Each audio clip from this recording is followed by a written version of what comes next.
Before we begin, I would like to advertise my books Above Heaven and Dance of Frozen Death. If you like my takes on storytelling, please consider giving them a read. Links in the description. Now, on with the video. I love you, brother. And I'm sure gonna miss you. May 8th, 2019. I kneel on the floor next to a bed at the veterinarian's office. I stare into large brown eyes which have long since lost the ability to see. My fingers trail behind wide, floppy ears, just like he likes it. The tuft of brown fur over his chest trembles. The remaining black hair over his body had grown coarse in his old age. He looks so tired. My dog Eli acts like he hasn't been sleeping for the vast majority of his time left on this planet. The vet says some comforting words and explains what's about to happen. His words are lost on me. My soul twists in conflict. This has to be the right thing. Eli can't see anymore. He can barely walk. I have to carry him out to use the restroom. I feed him from my hands. He won't sleep anywhere except on my favorite sweatshirt. What Eli is experiencing isn't living, and I don't have the money for miracles. To my great relief, he does not take one last gasping breath. Instead, my dog closes his eyes in acceptance. Eli was ready for this. He wanted this more than anything. I can sense his last thoughts were thanking me. I weep.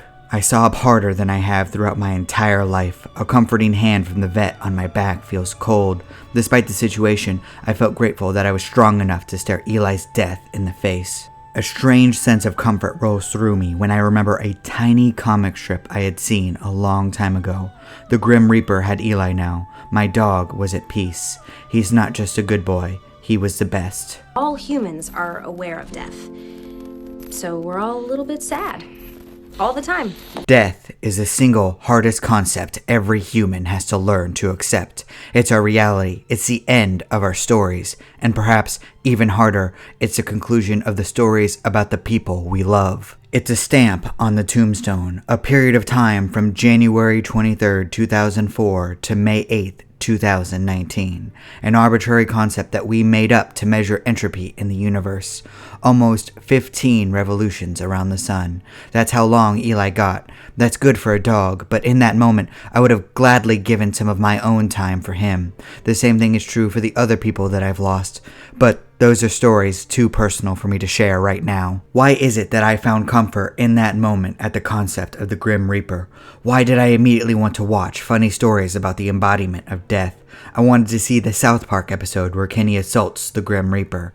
I wanted to watch the old Family Guy episode where Peter stupidly signs a death certificate. Why did I want to watch Bill and Ted play games with death? Why did I suddenly remember that the grim adventures of Billy and Mandy exists? And why did I want to see a couple of kids bully the most powerful force in the universe? I am the Grim Reaper, master of the forces of life and death! Not anymore. In a lot of ways, the idea of the Grim Reaper is a coping mechanism. Personification is the process of representing a thing or concept as a person. Obviously, there is no real Grim Reaper, but the idea that there's someone, anyone, waiting for us after the end is comforting. Even the image of a skeleton in dark robes makes us feel at least a little bit better. There's nothing more visceral than that image. After all, how often do you see a skull outside of a human body and it's a good sign? By imprinting aspects of ourselves onto this inevitable force of nature, we humanize it. We give ourselves an understanding of it. There are many different ways people cope with death. Religion, distractions, living healthily, meditating, staring it in the face, and a wide range of other decisions. But one thing that we all have in common is the desire to laugh at it just a little bit. Because death is the single most serious thing that we can imagine. There isn't anything actually humorous about it. We laugh not because we want to, we laugh because we have to. It's either that or cry. But even as we chuckle, we respect the figure waiting for us on the other side of the veil, because if we don't, he will come for us. And I don't mean it metaphorically or rhetorically or poetically or theoretically or in any other fancy way. I'm death, straight up. In Puss in Boots: The Last Wish, the titular character's greatest conflict is with death.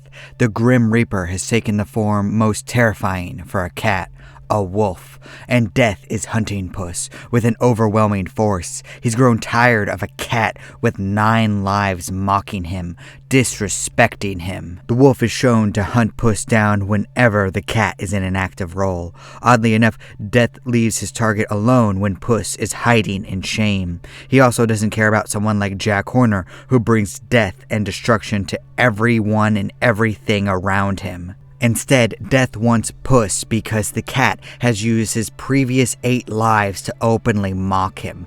To act like the strongest force in the universe isn't a big deal. While other people do everything in their powers to avoid the wolf, Puss has spit in his face. Even Jack Horner is terrified to die. But not Puss, not initially at least. Puss was fearless, but he wasn't brave. There wasn't any caution to his actions, a willingness to fight for his life, not just for himself, but for the people that he cares about. And when that happens, Death temporarily relents. You can't fight him forever, but even he will respect the desire to live for others.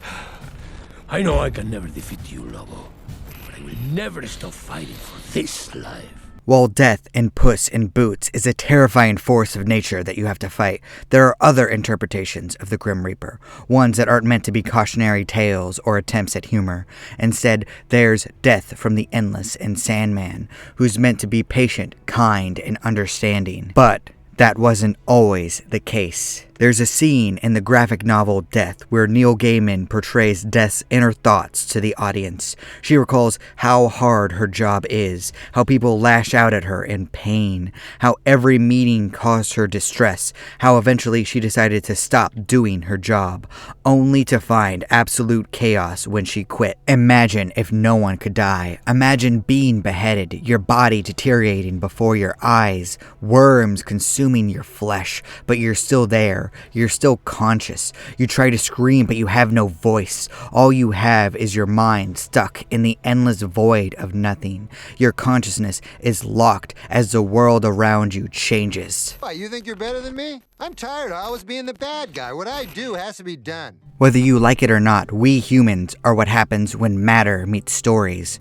both of which will reach their conclusions eventually. There is nothing in this material world that will last forever. Planets will eventually crumble, stars will blink out of existence, entire galaxies will collapse. In terms of that scope, how do we plan to live forever? It is inevitable, and the alternatives are worse. Imagine if no one died. Hundreds of billions of people stuck on this planet.